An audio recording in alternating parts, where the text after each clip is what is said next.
Buzz Aldrin was so incensed when he found out that Neil Armstrong would be the first man on the moon that the Apollo 11 lunar module pilot attempted to sabotage the plan. A new book has sensationally claimed. On July 20, 1969, NASA successfully pulled off their seemingly impossible Apollo 11 mission to put the first two men, Neil Armstrong and Buzz Aldrin, on the moon. Armstrong made history jumping off the lunar lander Eagle and delivering his legendary "one small step" speech to the millions of anxious people watching back on Earth. His colleague joined him around 20 minutes later.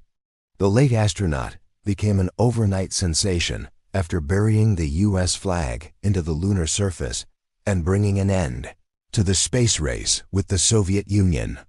However, a new book has claimed Aldrin thought he should have been the one to be propelled into fame.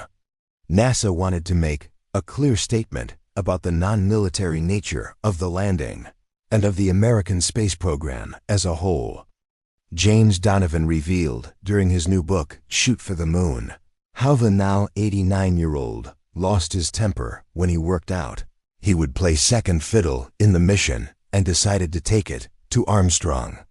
He wrote, when Aldrin heard a rumor that Slayton had decided that Armstrong would be the first to walk on the moon, he was not happy.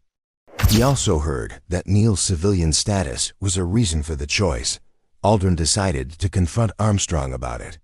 According to Aldrin, Neil equivocated a minute or so, then with a certain coolness, "I had not known he possessed," he said, "that the decision was quite historical, and he didn't want to rule out the possibility of going first." However, according to Mr. Donovan, his scheming did not stop there. He added, Aldrin approached a few other lunar module pilots and used charts and graphs and statistics to show why he and they should step out on the moon before other crewmen. When he tried to discuss it with Mike Collins, Mike cut him off. Aldrin also bugged Apollo 10 commander Tom Stafford, who was involved in mission planning. He pushed for the final mission plans to show the LM exiting first. Mr. Donovan went on to claim that Chief of Staff Deke Slayton eventually put an end to the whole thing. It had been the ambiguity, he said, that he found unsettling. He continued, Slayton heard about Aldrin's evangelizing and decided a talk with him was necessary, and the military, and tried to have the plan changed. He explained that since Neil had seniority, it was only right that he be the first. Aldrin would later claim that this satisfied him. Buzz may have been okay with the explanation, but his father wasn't.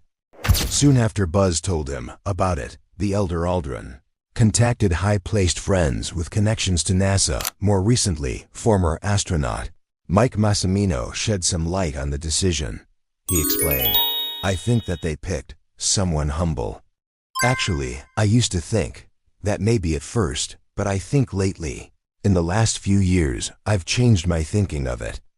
Because I think that is almost too much thinking.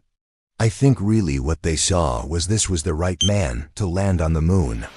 He was going to focus on that job 100%, not be distracted. Mr. Massimino rounded off his point for viewers, explaining NASA picked the best man for the job. But I think really he was chosen, not for that, for the personality part of it, but because he was the right man to do that job. He continued, whether or not he was gregarious, whether or not he was shy, whatever those personality traits were, he was the right man because he understood what was happening. Maybe that has partly to do with the fame seeking.